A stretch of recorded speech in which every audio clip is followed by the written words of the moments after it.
Shishupal's grudge. The Rajasuya Yajna, started by the Pandavas, was on the verge of completion. The last rite was to confer honors upon the kings who had participated in the Yajna.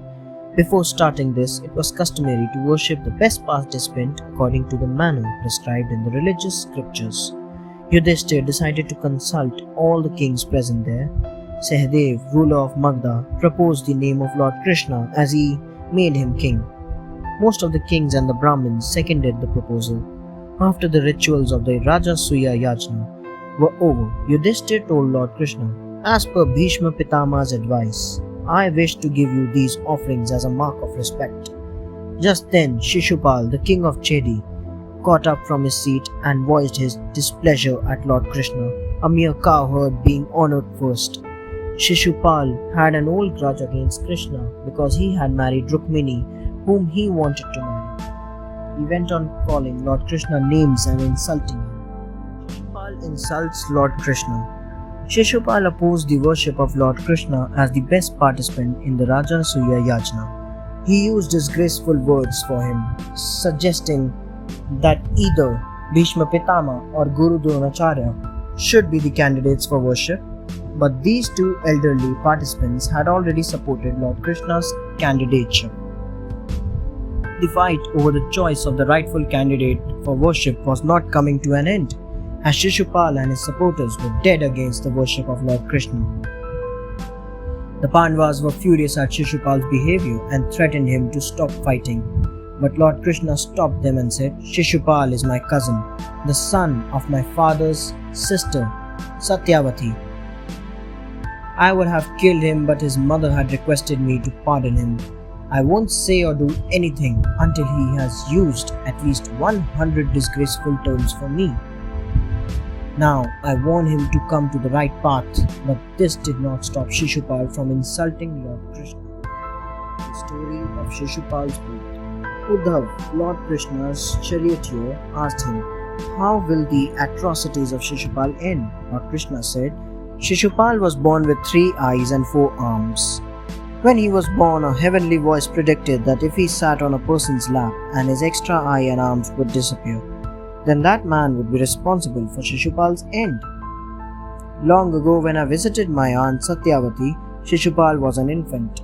I took him from the cradle and sat down with him on my lap. At that moment, his extra eye and arms disappeared. Then my aunt made me promise that I would pardon Shishupal 100 times before I killed him. She also wanted that a son should go to heaven after death.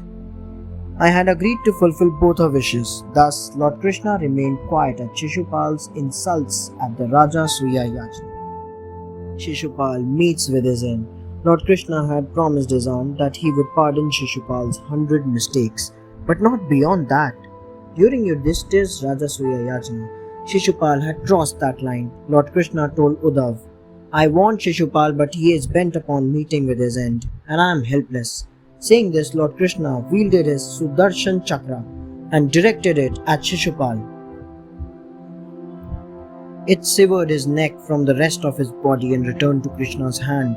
Everyone present there was frightened as Lord Krishna had assumed his divine form of Virat Roop. They prayed that he calm down. So he came to his normal form and became calm as before. Lord Krishna had cut his finger while wielding his Sudarshan Chakra. Seeing this, the wife of Pandavas, Draupadi, came to his rescue by tearing off a small piece of a sari and wrapping it around his finger. Lord Krishna promised her to repay her loan of kindness in the future. Lord Krishna's wives. Lord Krishna's palace in Dwarka was adorned with the presence of his several wives. Among them, 8 were his chief wives or Ashta Bharyas. They were Rukmini, Jambavati, Satyabhama, Kalindi, Mitravinda, Nagnajiti, Bhadra and Lakshmana. The remaining women belonged to the demon king named Naraka Bhaumasur. He had held them captive until Lord Krishna killed him. When Krishna asked the women to return to their houses, they refused. "Please marry us, Lord Krishna, we cannot go back home now," they cried. So Krishna married them all at the same auspicious time, assuming several forms. He did this so that they might gain the status of married women and live in the society with honor again. Lord Krishna constructed a palace with huge gardens for each of them. In fact, it was impossible to live with each of them, so he created several forms of himself so that he might treat them all in the same manner as his 8 chief wives. Thanks for watching. Do like, share, subscribe to Sahil Book House.